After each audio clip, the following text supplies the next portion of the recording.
Today we celebrate the great feast of Pentecost. 50 days has passed since Easter, and today we commemorate a rather bittersweet moment in the life of the church. Last week was the Ascension, the rise of Christ to heaven, and this week we celebrate a descension of sorts, the descent of the Holy Spirit, and the start of the church. But it's a bittersweet moment because, like the apostles on the road to Damascus, we don't see Christ as we'd like to. We don't see him in the flesh, but rather, now we see him under the appearance of bread and wine in the Eucharist. But now we have the descent of the Holy Spirit, the Paraclete. And this Paraclete is a very interesting name, and it connotes several different things.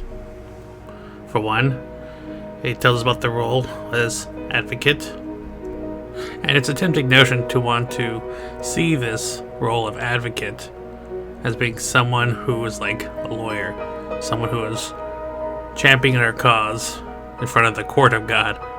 But it's a very legalistic, very punitive sense that type of imagery gets.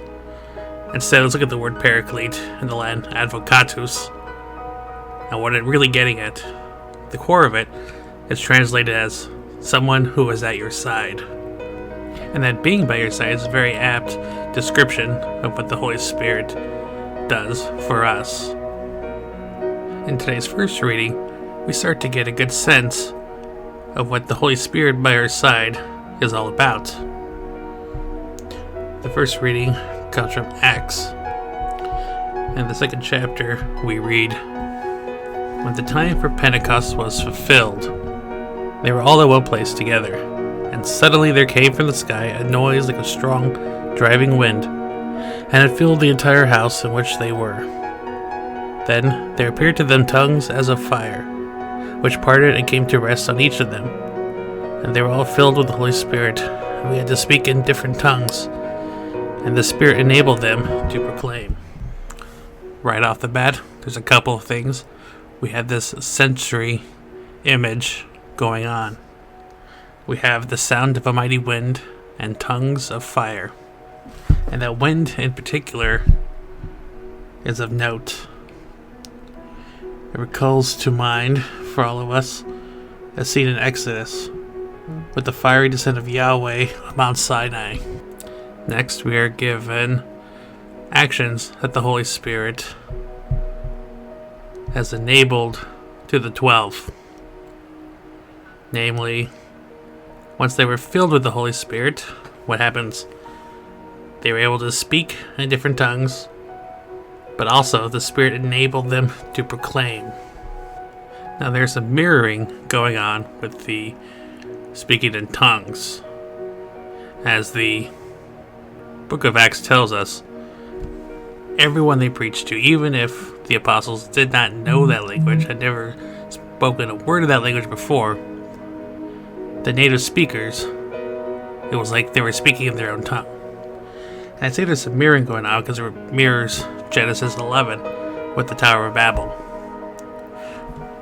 People built this tower to rise up to God, to the heavens, before their preordained time.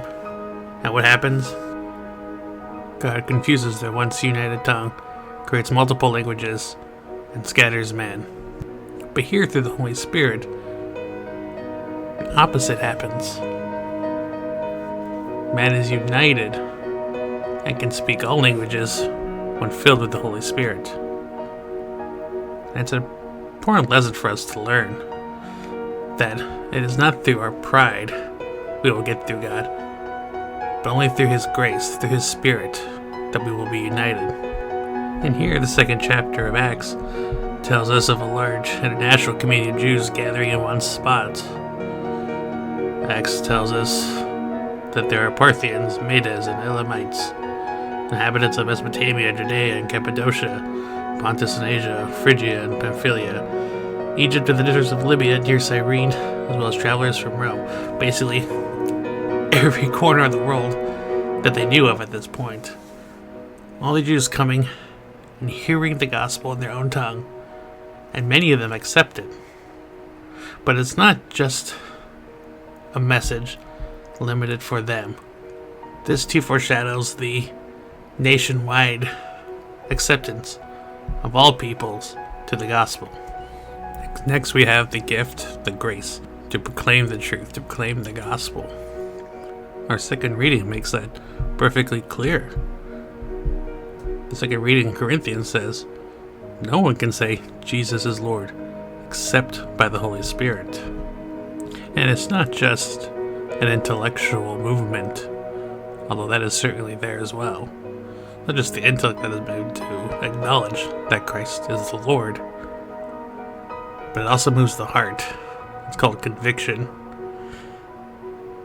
To have the conviction of will and heart to say Christ is Lord in the face of great persecution. And every generation has seen its persecution. In 2023, ours is, well, a bloodless persecution, but one nonetheless. And it's important to remember what the Spirit does. The Spirit in Latin is derived from a word, animus, which is where we get the word animate from. And it's the Spirit that gives life to the body. And so the question becomes, what then does the Holy Spirit do? Well, it too gives life. It gives life to the mystical body that is the church, you and I. And you and I have a part to play. The Holy Spirit has his part to prepare us to advance the kingdom of heaven here on earth, to preach that gospel to all corners of the earth.